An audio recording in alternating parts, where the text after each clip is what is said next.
Al-Mukarram Habib Said Saif Alwi, pimpinan Majelis Ahbabur Rasul Indonesia. Alhamdulillah beliau sudah hadir di tengah-tengah kita. Kita sambut kepada Al-Mukarram Habib Said Saif Alwi. Waktu dan tempat kami persalikan. Ahlan wa sahlan bin Nabi, ahlan wa sahlan bin Nabi, ahlan wa sahlan bin Nabi, ahlan wa sahlan bin Nabi, ahlan wa sahlan bin Nabi, khairul adabil arabi, khairul adabil arabi, ahlan wa sahlan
Assalamualaikum warahmatullahi wabarakatuh. Waalaikumsalam warahmatullahi wabarakatuh. Bismillahirrahmanirrahim. Alhamdulillahi rabbil alamin. Asyhadu an la ilaha illallah wahdahu la syarika lah.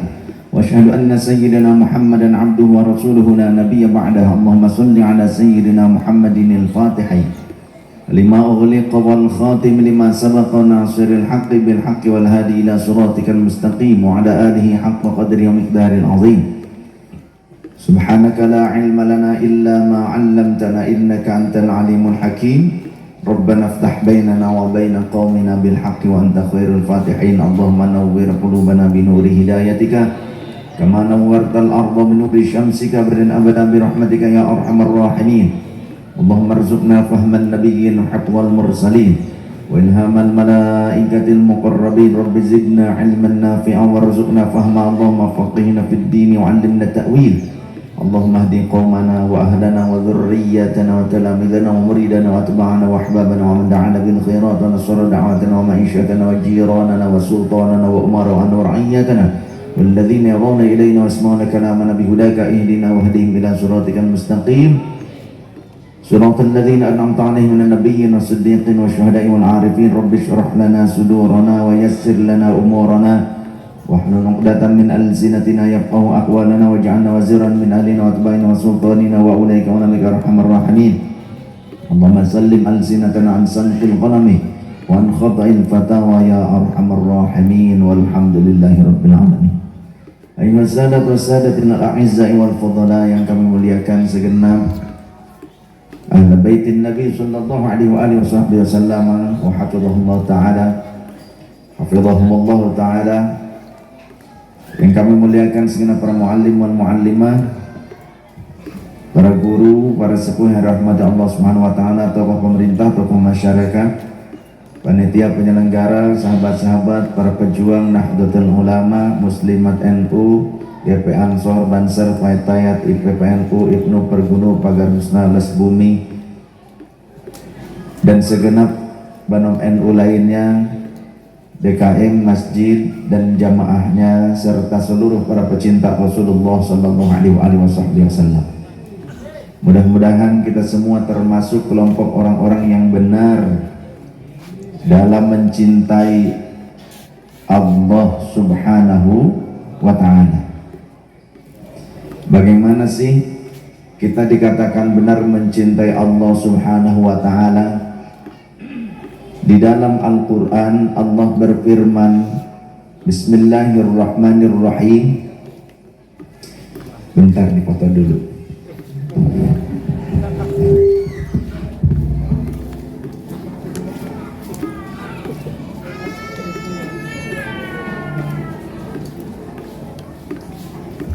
Wis. Dah. Iyalah, harus gaya dipoto. Masa dipoto ah? Mateni.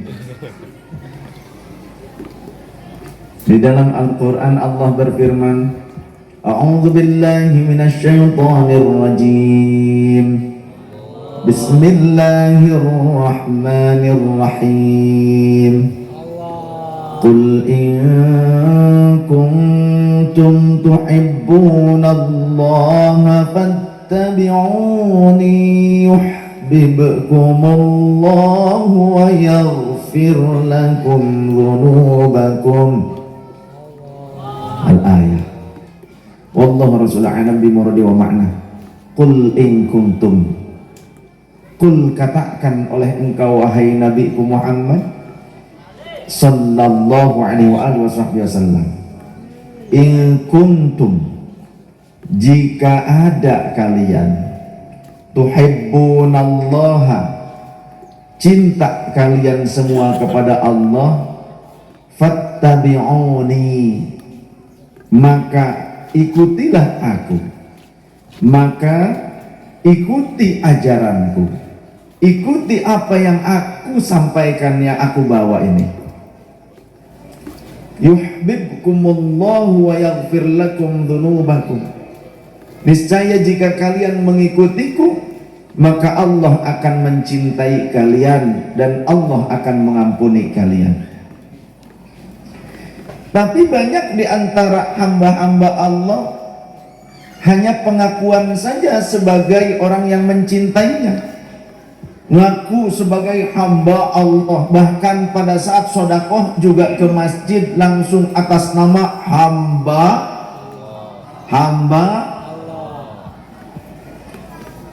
Allah, tapi pada saat menyerahkannya, tar dulu sambil selfie, cekrek, dibikin status, gue gitulah sudah sodakoh ke masjid. Kalau bukan karena sodakoh gue, ini masjid kagak ada dindingnya.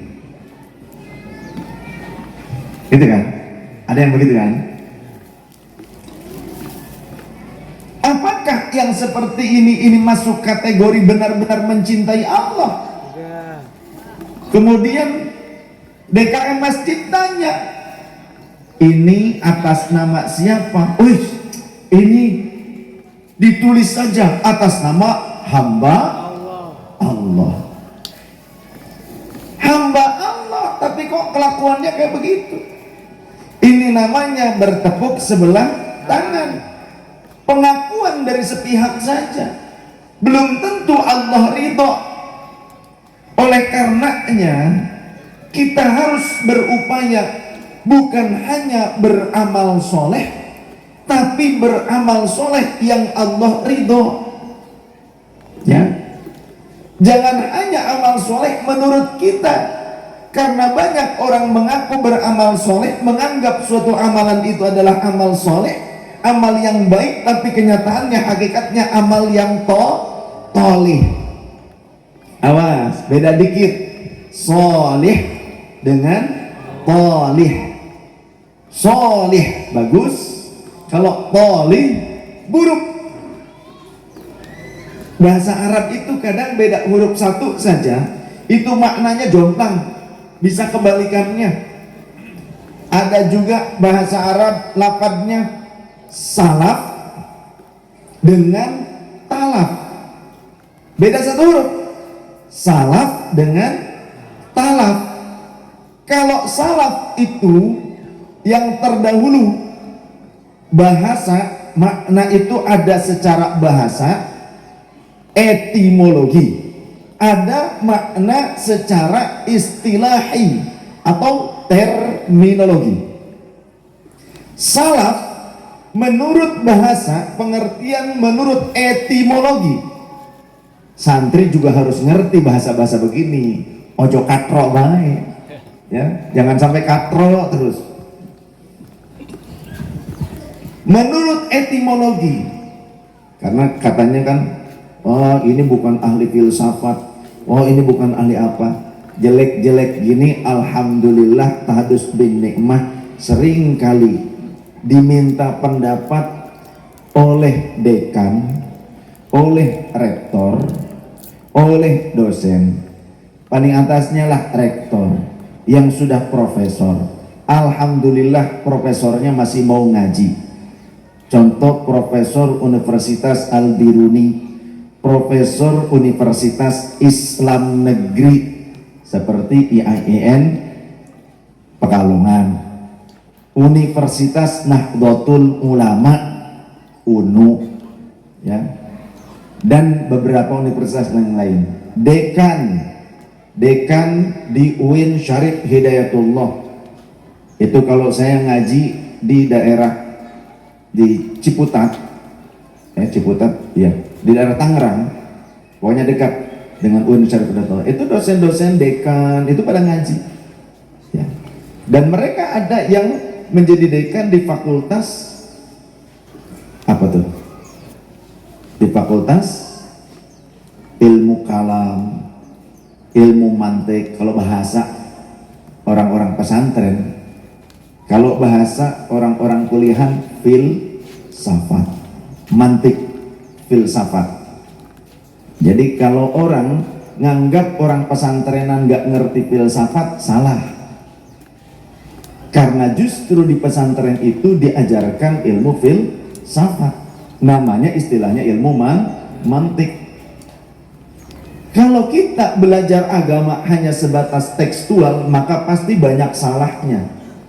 Karena banyak orang terjebak dengan pengertian tekstual atau arti secara etimologi. Padahal makna secara terminologinya berbeda. Contoh istilah salaf. Secara etimologi salaf itu yang lebih dulu, yang terdahulu. Orang tua kita itu salafnya kita, kakek kita salafnya kita, yang hidup di kurun 1800-an Masehi, itu bisa dikatakan sebagai salaf bagi kita, orang yang lebih dulu kurunnya dibandingkan kita.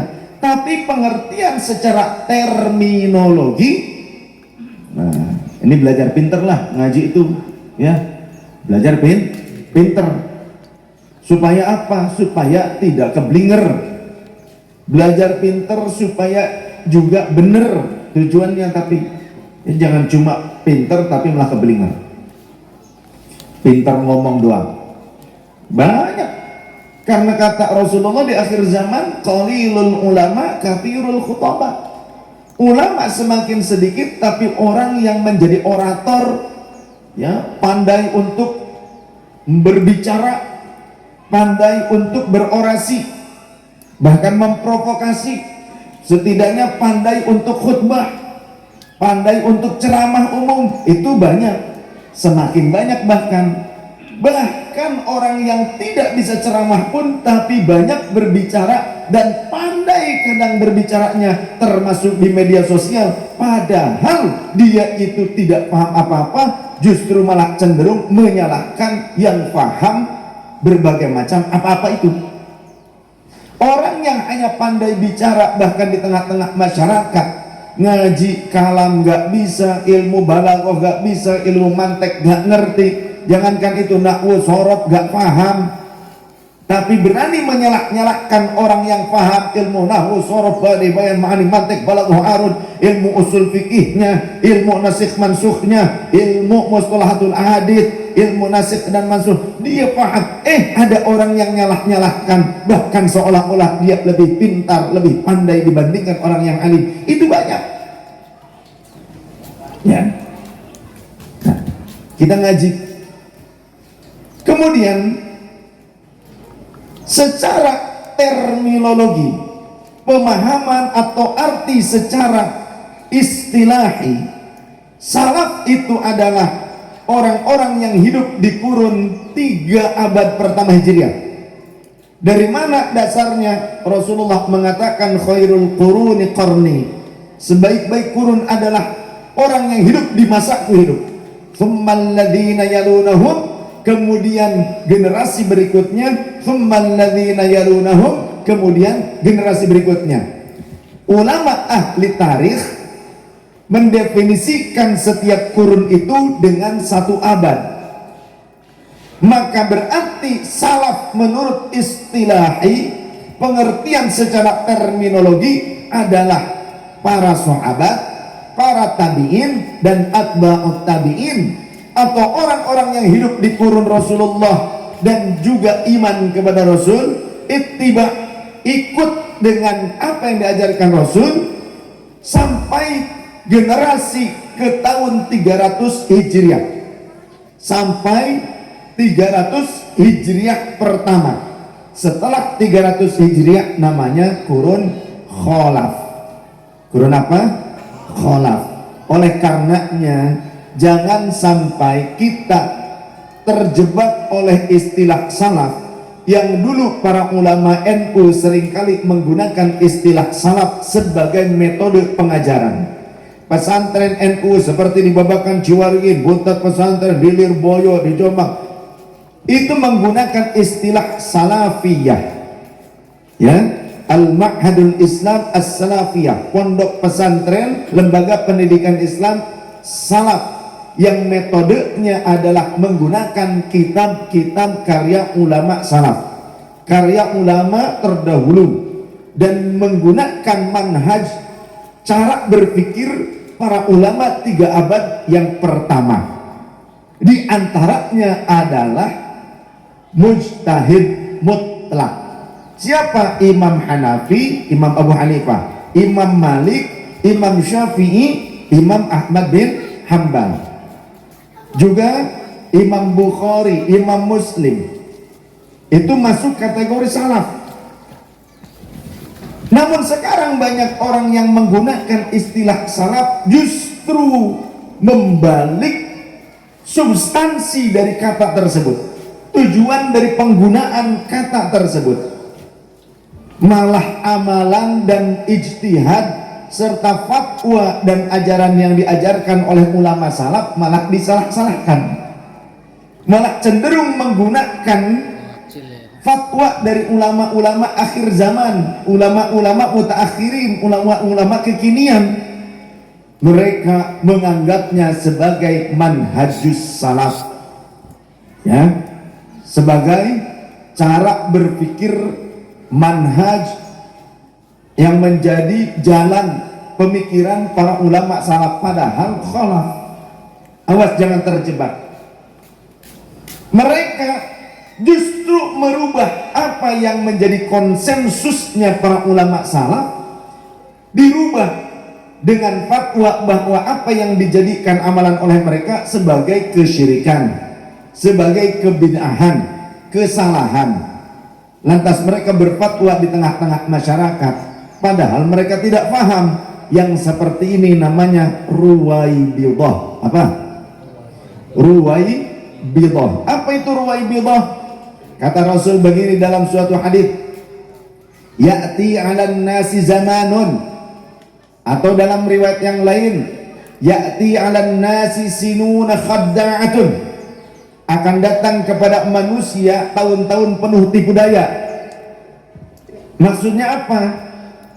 Yusaddaqu fihal kadhibu, di tahun-tahun penuh tipu daya, di masa seperti itu orang yang banyak berdusta dianggap jujur. Sebaliknya, wa yukadzabu fihas shadiqu, orang yang jujur dianggap berdusta. Wa yu'tamanu fihal khainu, orang yang khianat, tidak amanah, dianggap amanah. Termasuk orang yang tidak amanah dengan ilmu. Ilmu ini harus dilihat sanadnya, silsilahnya, karena di dalam ilmu riwayat itu selalu dilihat bagaimana kredibilitas seorang perawi. Sehingga kata Rasul, fala tarwu, jangan kalian berani mengambil riwayat atau meriwayatkan illa amman tahaqqaqat ahliyatahu, kecuali hanya dari orang yang sudah benar-benar teruji kemampuannya, keahliannya. Jangan hanya cuma bisa ngambil dari terjemahan, dari internet, terjemah Quran, terjemah hadis, kemudian dianggap ulama, padahal ulama apa? Dianggap ustaz, padahal ustaz. Awas, hati-hati, karena ini di perumahan banyak yang begitu. Ya, di perumahan banyak begitu. Hati-hati. Alih-alih kita ingin berguru kepada ulama, dapatnya ulama. Gayanya seperti ulama, bahkan menyalah-nyalahkan ulama. Alih-alih ingin punya mentor, istilah lain bahasa Arabnya adalah ustaz, ketemunya malah ngentut. Maka berhati-hatilah.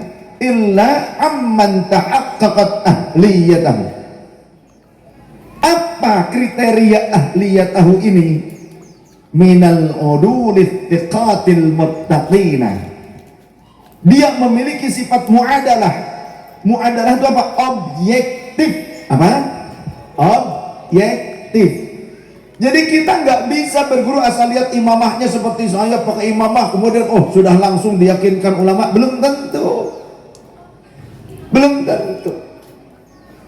Pakai gamis, ulama, belum tentu. Bisa ceramah, ngomong dikit-dikit pakai dalil bahasan tentang agama Islam langsung dikatakan ulama, belum tentu. Ya, awas. Jadi standarisasi ulama ini di akhir zaman sudah mengalami degradasi, pengikisan makna. Asal bisa ceramah dianggap ulama, belum tentu. Jadi hati-hati. Minal udulith thiqati. Yang kedua, thiqah. Ilmu itu harus diambil dari orang yang thiqah. Thiqah itu jujur, orangnya bisa dipercaya.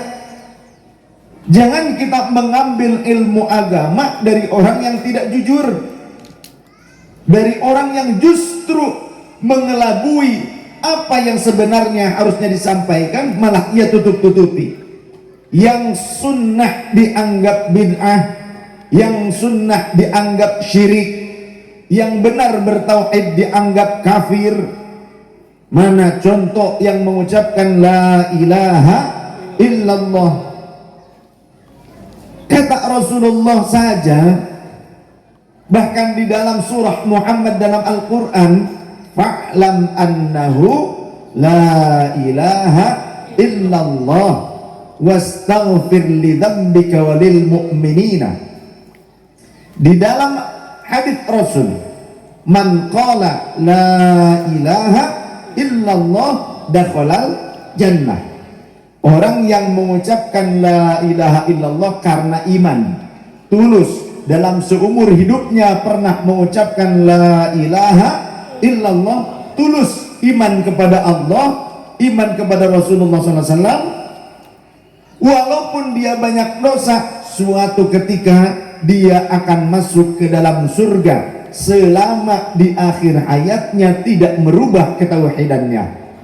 Namun akan tetapi jangan keenakan, sok kepedean, asal pernah ngucapin la ilaha illallah pasti masuk surga, gak usah sholat, gak usah puasa, yang penting pada saat mati tetap kita iman kepada Allah, yakin. Ya, pedenya habis, tapi dia gak ngerti nanti di akhirat ada laundry. Di akhirat ada laundry. Apa? Neraka. Laundrynya juga bertingkat-tingkat, berlevel-level. Sama seperti di dunia, laundry juga kan berlevel-level gitu kan. Ada yang kelasnya berkelas laundry, yang mungkin mahal. Neraka juga punya kelas. Jangan dipikir anak kita doang di sekolahan punya kelas. Neraka juga punya kelas. Maka termasuk kelasnya orang yang paling rendah di dalam neraka, paling hina adalah orang yang merubah syariat. Yang sunnah dianggap bid'ah, yang bertauhid dianggap syirik.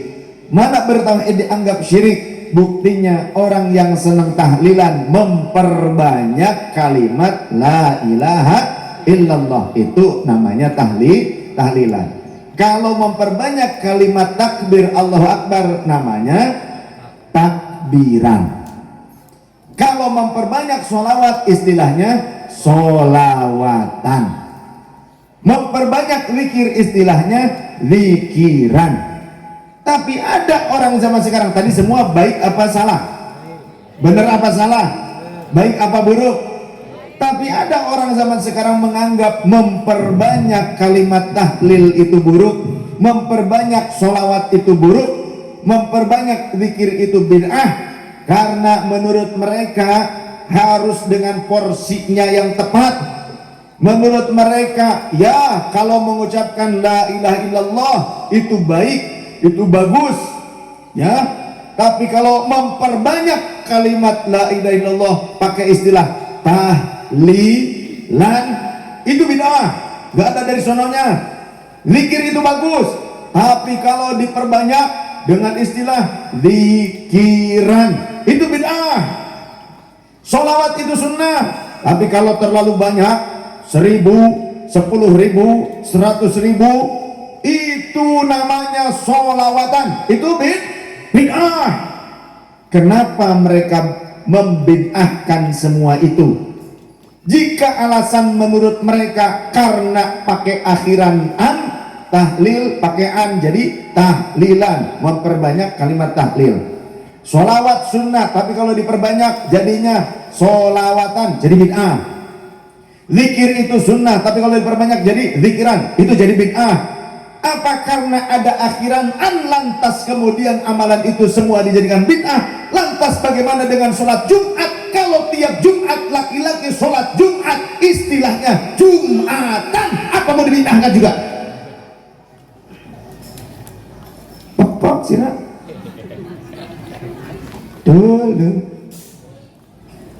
Nah, ini aja gampang, ya kan?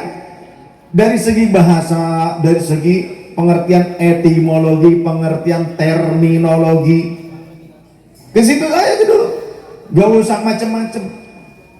Nah, ini bukti bahwa santri-santri itu lebih dalam mempelajari ilmu filsafat. Nah, ini filosofi, ini bahasa juga, dialektika, ya, ilmu balaghah, ilmu dialektika, ilmu filsafat, mantik.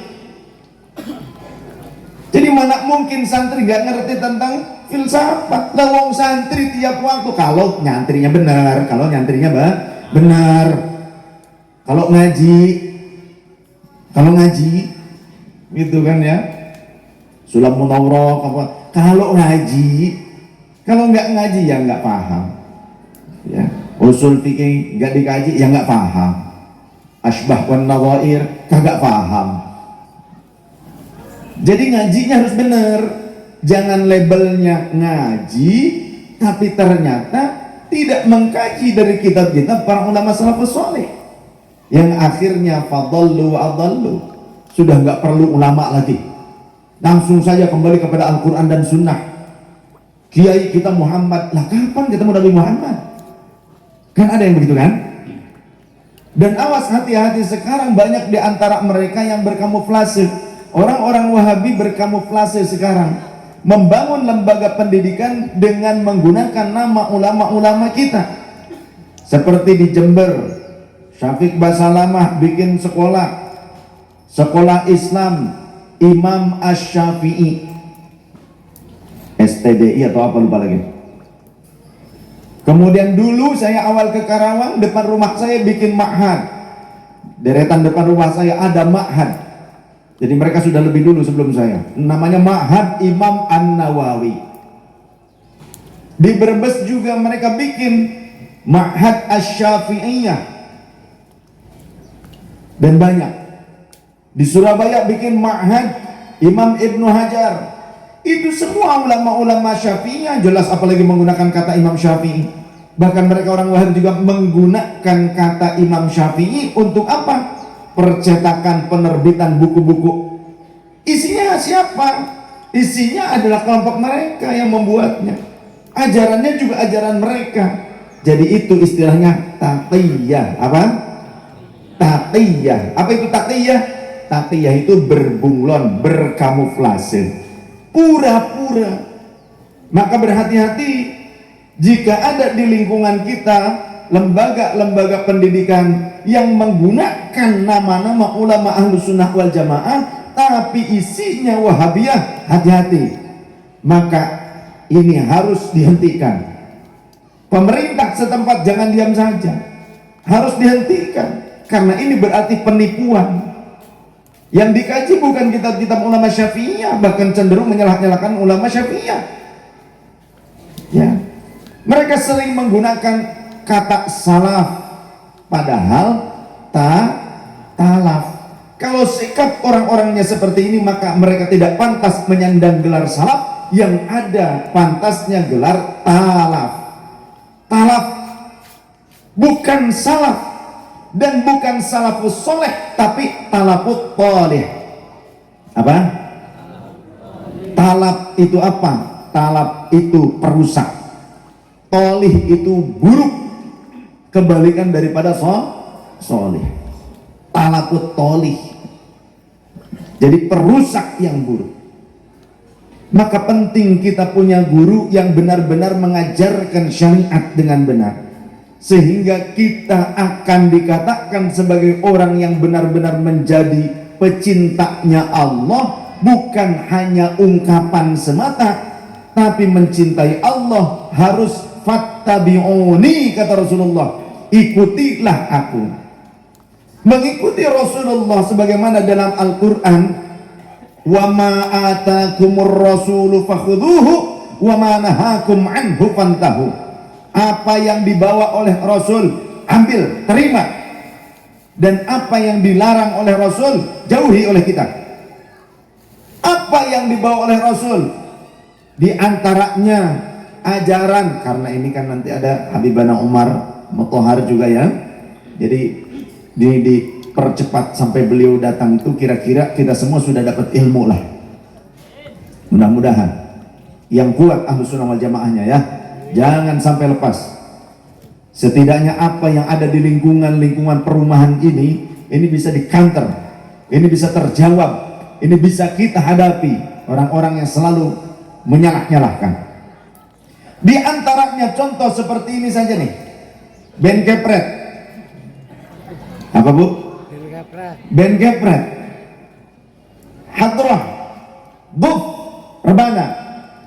Mungkin banyak di antara kita yang senang menikmati rebana, bahkan juga senang memainkannya, walaupun kadang nggak bisa ya. Tapi kita tidak mengerti apa dasar hukumnya memainkan rebana, karena orang-orang di luar Ahlus Sunnah wal Jamaah mereka selalu mengkafir, mengharam-haramkan, membid'ahkannya, bahkan menyatakan ini bertentangan dengan ajaran Rasulullah SAW. Memang ada hadis yang menyatakan tentang alat musik, tapi masuk kategori alatul lahwi yang dimaksud. Segala hal yang memudahkan kita untuk lupa dari Allah Ta'ala, yang membuat kita lupa dari mengingat Allah Ta'ala.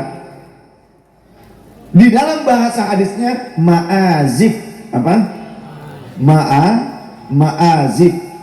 Ma'azif itu adalah alat musik atau musik-musik yang digunakan dulu untuk apa? Mengiringi kemaksiatan. Perzinahan diawali dari tarik perut. Iya, namanya tarik perut, tapi yang bergeraknya bukan cuma perut, semua, sampai itu roknya juga bergerak-gerak.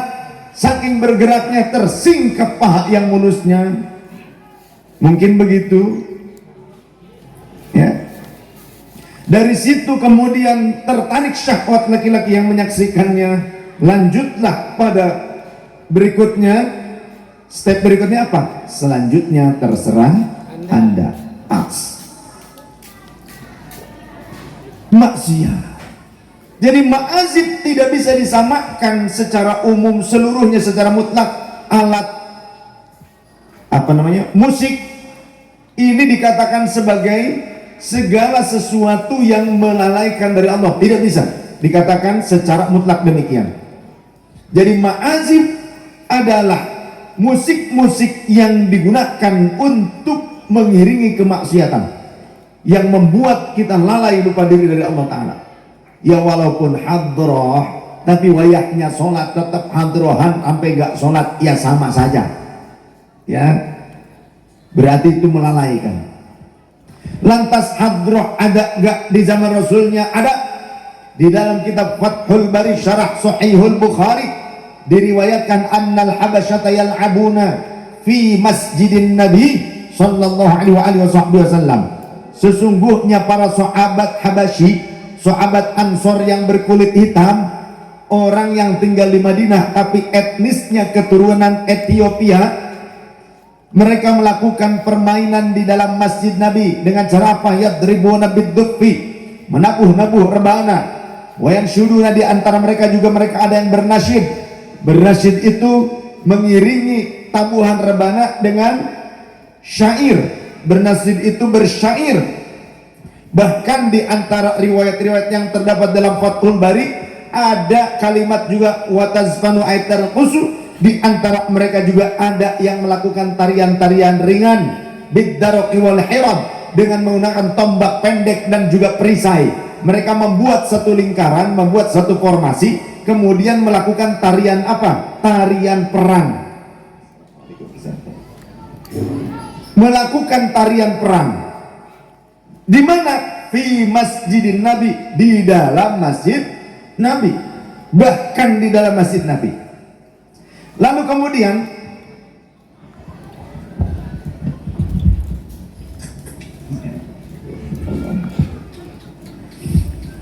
apakah Rasul mengingkari mereka? Apa Rasul melarang mereka? Apalagi Rasulullah rumahnya itu berdampingan dengan masjid, nempel, hanya terhalang tembok dan ada satu lawang pintu yang tertutup dengan tirai. Berarti kan ramai tuh di dalam masjid Nabi, ya. Tapi nggak ada speaker. Ini bid'ah nih.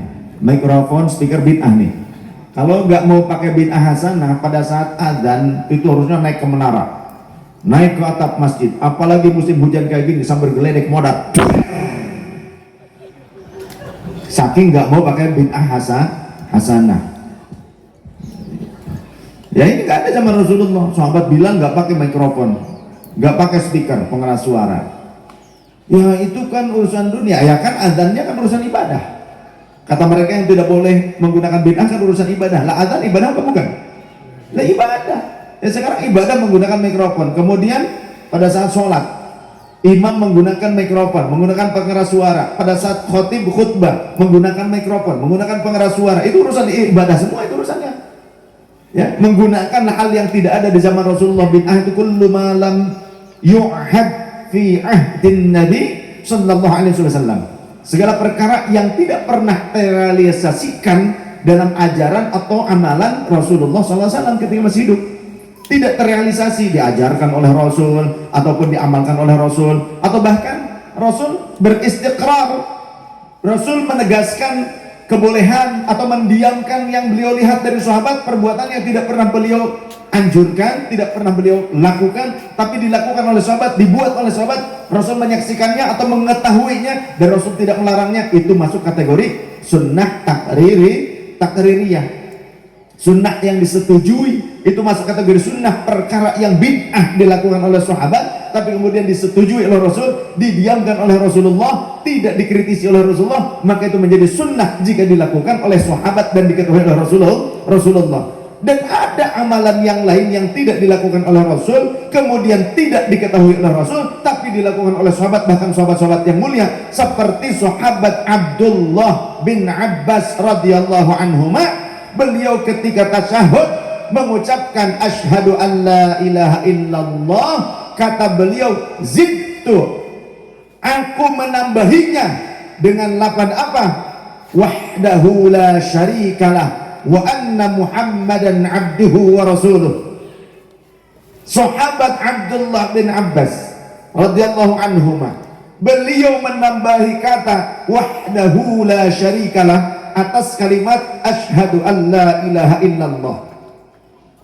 Lanjutannya wa anna Muhammadan abduhu wa rasuluh. Kata beliau ini bukan diajarkan oleh Rasul, bahkan katanya zidtu, aku yang menambahinya. Di dalam sholat aku mengucapkan itu. Sholat adalah ibadah mahdah yang diajarkan tata caranya, syaratnya, rukunnya, pembatalannya langsung oleh Rasulullah sallallahu alaihi wasallam. Sehingga Rasul berkata, "Shallu kama ra'aitumuni usolli." Salatlah kalian karena kalian telah menyaksikan aku salat. Ada nggak orang sini yang salat langsung menyaksikan Rasul? Ayo, kan syaratnya gitu kata Rasulullah, salatlah kalian karena telah menyaksikan aku salat. Ada nggak di sini yang langsung melihat Rasul salat? Ada nggak? Kan ada yang katanya nggak perlu pakai kiai-kiaian, nggak perlu ngaji ke Kiai Agus Patoni, nggak perlu ngaji ke para kiai yang lainnya. Langsung kiai kita Muhammad. Kapan ketemu Nabi Muhammad? Kapan? Ngimpi juga kagak. Banyak orang yang seperti itu. Ini mengecoh kita, menjauhkan kita dari Islam yang sebenarnya. Karena Islam yang sebenarnya akan dibawa oleh perawi yang thiqah, oleh ulama-ulama yang thiqah. Harus musalsalah, bersilsilah, berkesinambungan. Karena jika agama ini tidak berkesinambungan pengajarannya, maka validitas dari setiap syariat yang diajarkan itu diragukan. Ngerti tidak? Sekarang kita langsung dari internet, dari buku lah, siapa yang bikinnya? Bagaimana perilakunya? Bagaimana kredibilitasnya, kompetensi, kemampuan dalam pemahaman tentang agamanya? Kita tidak mengerti. Kalau tidak punya guru, Maka ketika ada guru yang pegang sanad ilmu, kita jangan jauhi mereka. Justru kita harus intens ngaji kepada guru yang pegang sanad ilmu.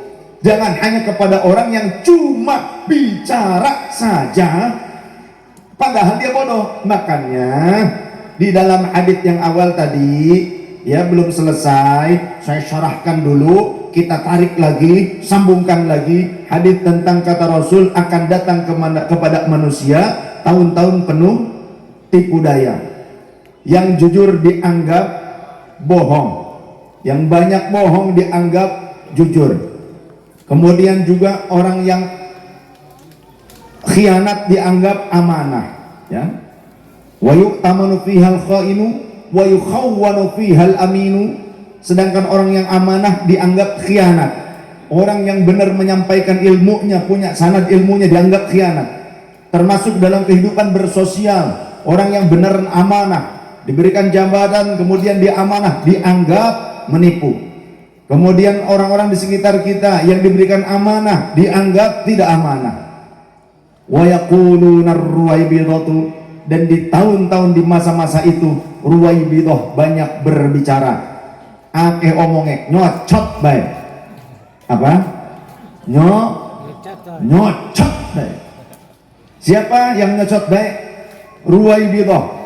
Ditanyakan oleh sahabat, wa ma hiya ruwaybidatuh, wa ma hiya ruwaybidah ya Rasulullah. Siapa itu yang dimaksud? Apa itu yang dimaksud dengan ruwaybidah? Apa itu ya Rasulullah? Kata baginda Rasul, as-safihu yatakallamuna fi amril ammati. As-safih itu orang yang bodoh dan perilakunya buruk. Perilakunya buruk itu berani berfatwa. Yatakallamuna fi amril ammati, yang banyak berbicara di tengah-tengah umat, banyak berbicara tentang hal-hal yang terjadi pada umat, berani berfatwa padahal dia bukan seorang mufti, berani berfatwa, berani mengatakan ini agama, ini syariat padahal dia bukan ahli syariat.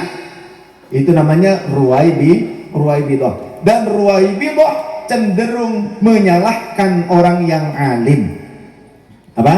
Ruwaybidah cenderung menyalahkan orang yang alim. Orang yang alim dianggap tidak paham padahal dia sendiri baru setai kuku doang pemahamannya.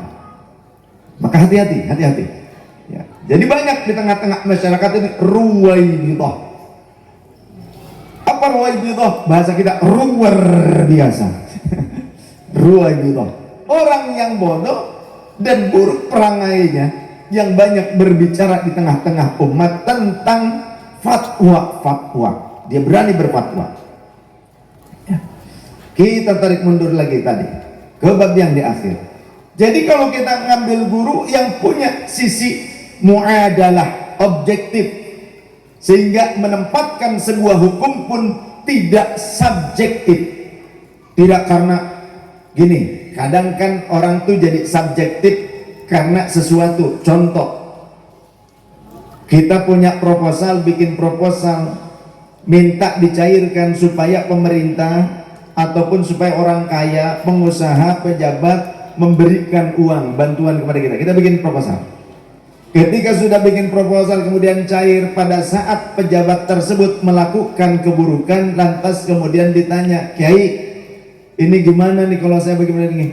Karena mungkin gak enak sudah menerima kocoran duit dari pejabat, akhirnya ya itu sih sebetulnya gitulah gitu. Apa Kiai? Gitu. Haram itu apa gitu kan? Akhirnya nggak bisa tegas nyebut haram gitu. Jadi haram gitu. Jadi pelok lidah. Nah ini tidak memiliki sifat muadalah. Atau sebetulnya ya memang sebetulnya haram. Tapi kan Bapak ini tujuannya korupsi itu kan untuk bikin masjid saya gitu. Ya nggak apa-apa Pak. Gitu kan? Kemudian Bapak kan korupsi juga nanti buat kader partai kita, katanya gitu. Oh tidak apa-apa. Akhirnya ada yang berfatwa korupsi tidak apa-apa asal untuk kemaslahatan umat. Goblok bener.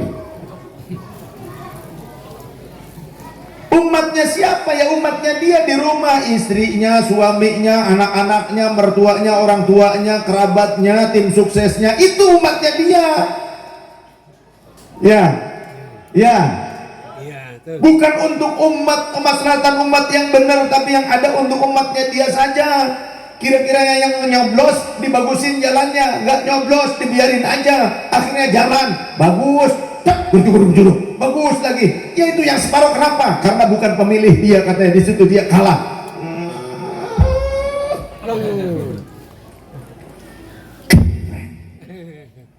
Ya. Nah ini bukti banyak orang yang tidak muadalah, sehingga carilah ilmu, ambillah ilmu dari orang yang memiliki sifat muadalah. Kemudian thiqah itu terpercaya, jujur, jangan sampai masuk kategori jebakan Batman. Apa yang disampaikan Rasul akan terjadi di akhir zaman, orang yang jujur dianggap berbohong. Sedangkan orang yang banyak dusta, tukang wadul dianggap jujur.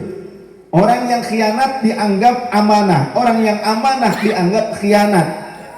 Di saat itulah banyak kaum Ruwaibidah berbicara. Siapa? Orang yang bodoh tapi sok tahu, sotoy, songong, somplak. Apa tuh? Sotoy, songong, dan somplak. Bagaimana enggak somplak ya Allah? Orang banyak mengucapkan la ilaha illallah dianggap salah, dianggap akan masuk neraka. Katanya bid'ah itu kan sesat, sedangkan pelaku sesat itu pasti masuk neraka. Lah berarti orang ini bertentangan atau berbeda dengan manhajnya Rasulullah.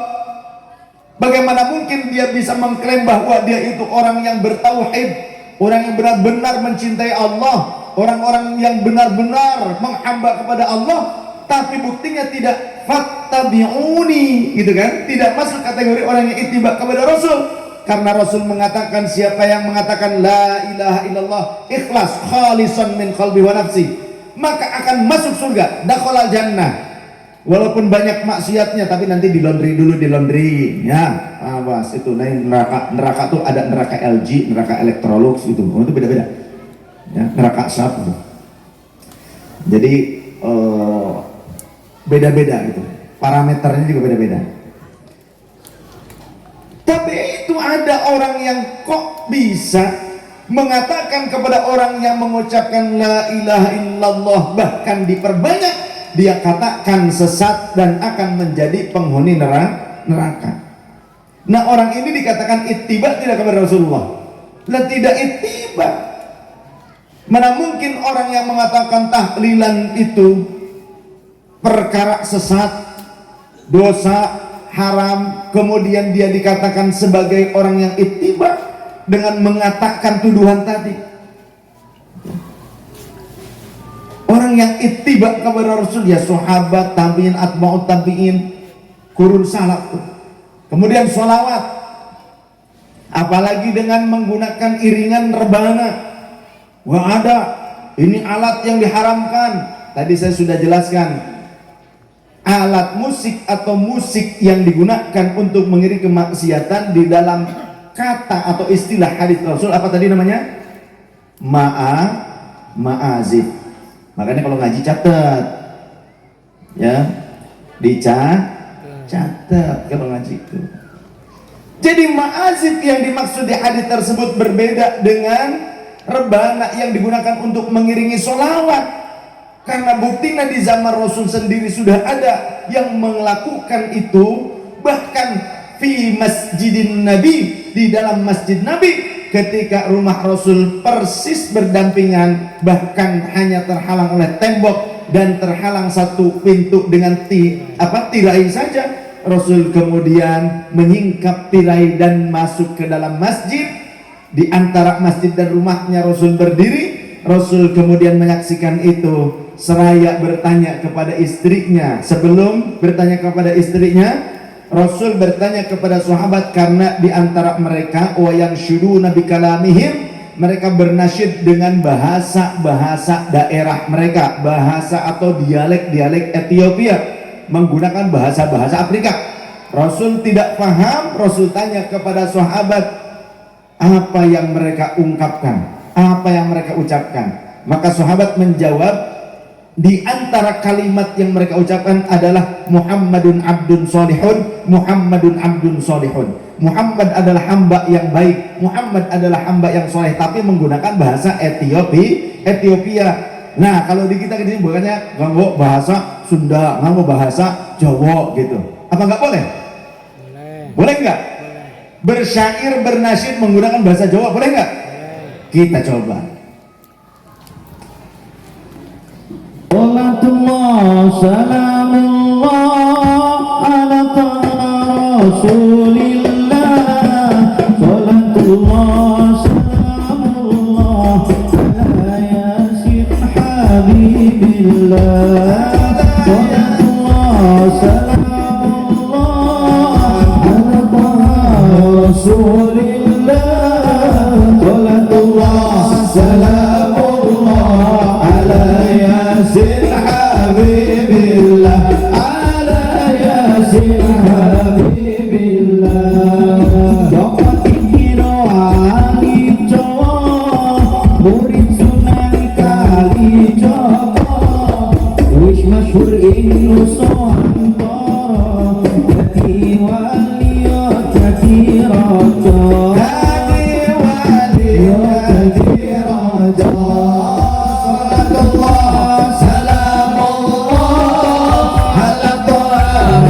Rasulillah, salatullah salamullah ala yasin habibillah, ala yasin habibillah.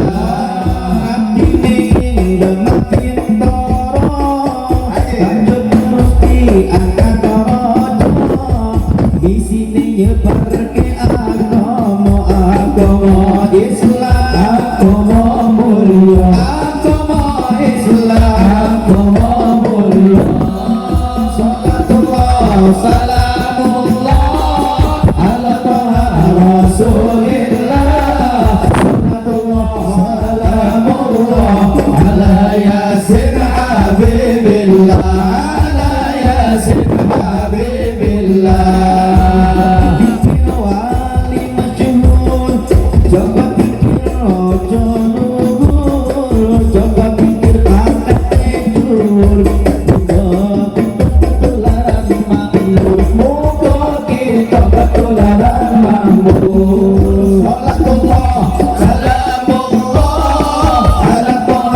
Rasulillah, salatullah salamullah ala yasin habibillah ala yasin habibillah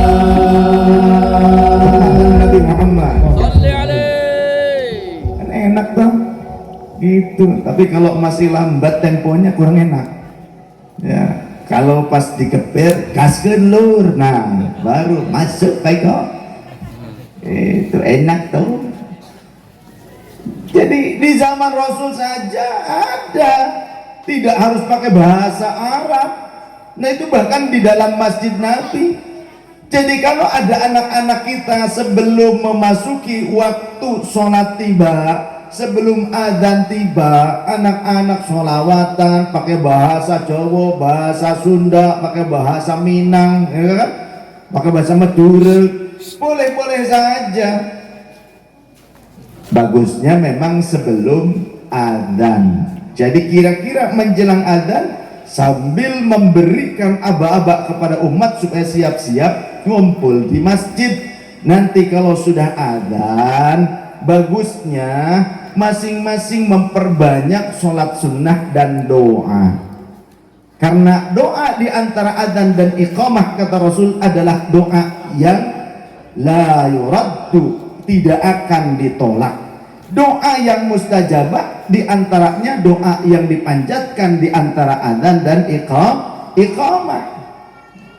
Jadi yang puji-pujian, sholawatan itu bagusnya sebelum adzan. Sambil fungsinya apa? Fungsinya sambil mengajak, mengingatkan kepada kaum muslimin supaya bersiap-siap. Yang masih kotor badannya belum mandi kan bisa mandi dulu. Yang masih mungkin tidur mungkin bisa dibangunkan oleh keluarganya. Itu tujuannya. Jadi pada saat adzan tiba, awal waktu tiba, mereka sudah kumpul di masjid, kemudian sholat tahiyatul masjid, sholat qabliyah, kemudian doa. Jangan sepelekan doa di antara adzan dan iqamah, karena itu salah satu yang sering saya pakai. Yang saya rasakan, doa di antara adzan dan iqamah itu luar biasa, mustajabah. Kemudian lantas ketika Rasulullah menyaksikan itu dan tahu di antara makna kalam para sahabat, Rasul tanya kepada istrinya, Rasul memanggil istrinya, ya Umairah, wahai istriku yang kemerah-merahan pipinya, atuhibbina an tanzuri ilaihim, apakah kau senang jika melihat atau menyaksikan permainan mereka? Maka faqultu, kata Sayyidah Aisyah, na'am, ya, aku senang ya Rasulullah. Maka Sayyidah Aisyah berdiri di belakang baginda Rasul, bahkan memeluk Rasulullah, menyaksikan para sahabat menabuh rebana, bersyair, bahkan ada memainkan tombak dan juga perisai, melakukan tarian-tarian perang di dalam masjid Nabi, bukan ngajak perang. Alhamdulillah. Nah salahnya yang sekarang di dalam masjid Nabi malah ngajak perang. Kalau dulu cuma tarian perang, nasyid tentang apa, peperangan, memuji Rasul. Kalau sekarang muji-muji diri sendiri, kelompok sendiri, dan ngajak perang. Sallallahu Nabi Muhammad. Ya Habibi, ya Habibi, ya Habibi, ya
datang.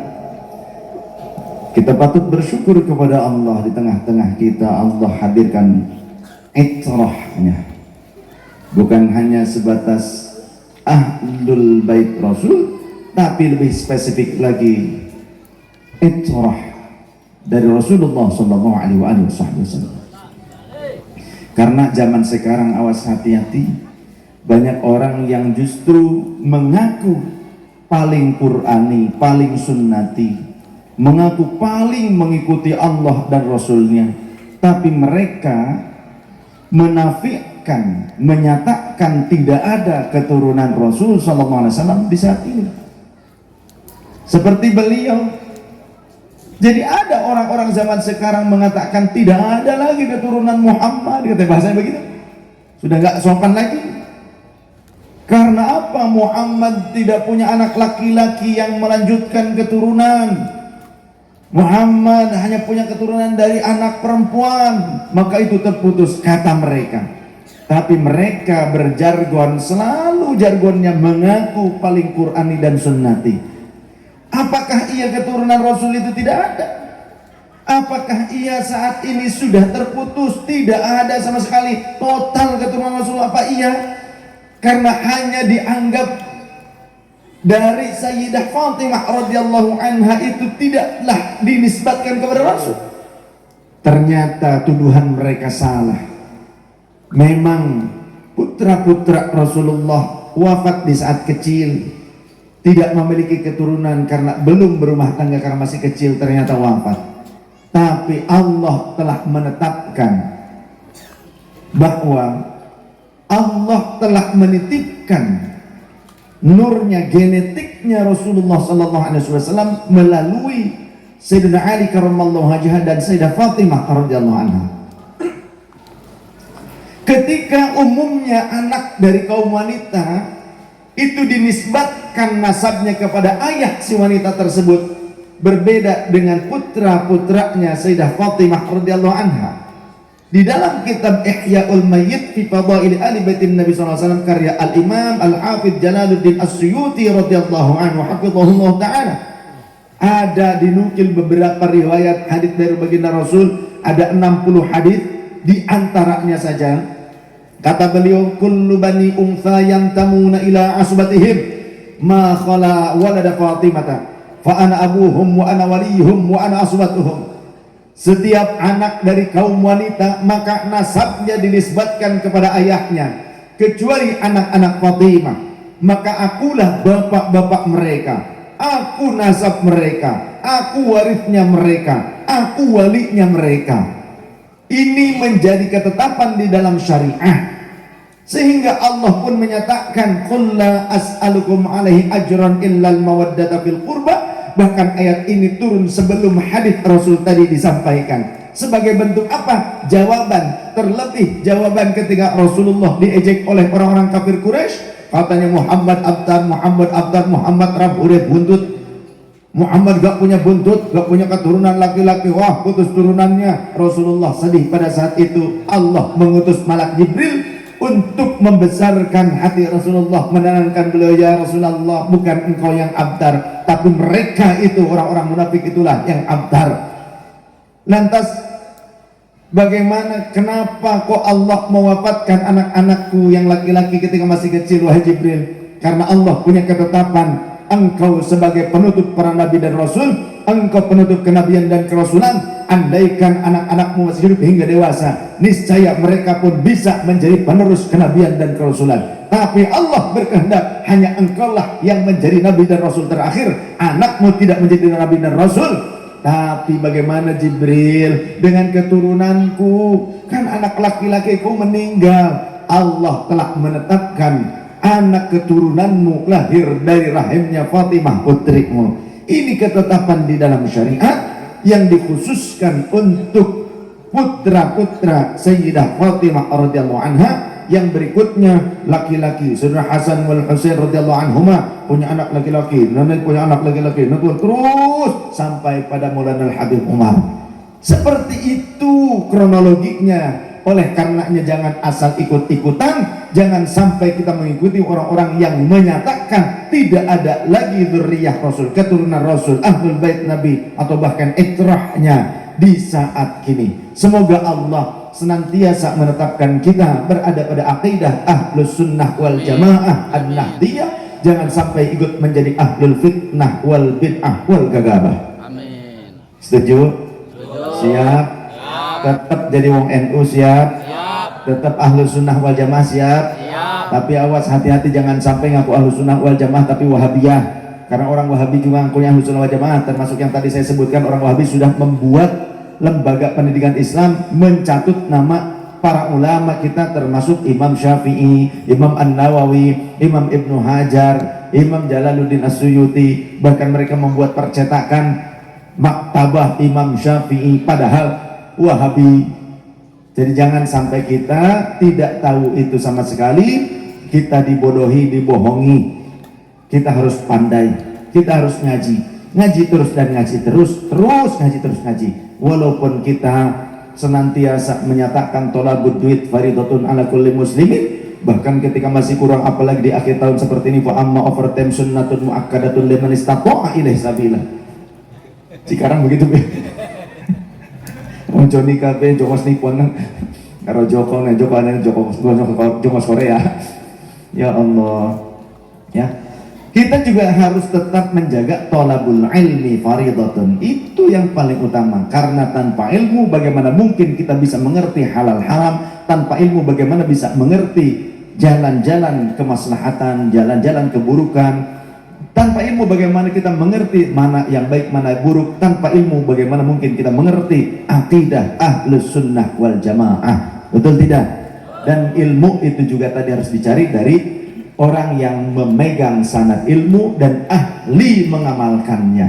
Jangan sampai salah, karena kategori yang terakhir selain minal udulith thiqati al muttaqina, cari guru yang muttaqin, cari guru yang benar-benar mengamalkan ilmunya. Selain muadalah objektif, kemudian juga thiqah, jujur, terpercaya, dia juga harus muttaqin, ahli mengamalkan ilmu tersebut. Karena banyak orang yang mungkin pandai mengatakan ilmu tapi dia tidak ahli mengamalkannya, bahkan cenderung bertolak belakang. Kalau seperti itu bukan orang yang disayang Allah, bahkan orang yang dimurkai Allah. Kabura maqtan 'indallahi an taqulu ma la taf'alun. Wallahu a'lam bissawab. Subhanakallahumma bihamdika asyhadu an la ilaha illa anta nastaghfiruka wa natubu ilaik. Selanjutnya nasihat diniyah, ilmu-ilmu yang akan kita ambil dari guru kita Maulana Al-Habib Omar Al-Mutahhar hafizahullah ta'ala wa nafa'ana bi ulumi amin ya rabbal alamin. Semoga Allah sehatkan beliau, panjang umur, sehat walafiat, tetap diberikan kekuatan untuk membimbing kita. Terima kasih. Wallahul muwaffiq ila aqwamit thariq. Gitu, terus pakai kol-kolah. Wassalamualaikum warahmatullahi wabarakatuh. Waalaikumsalam.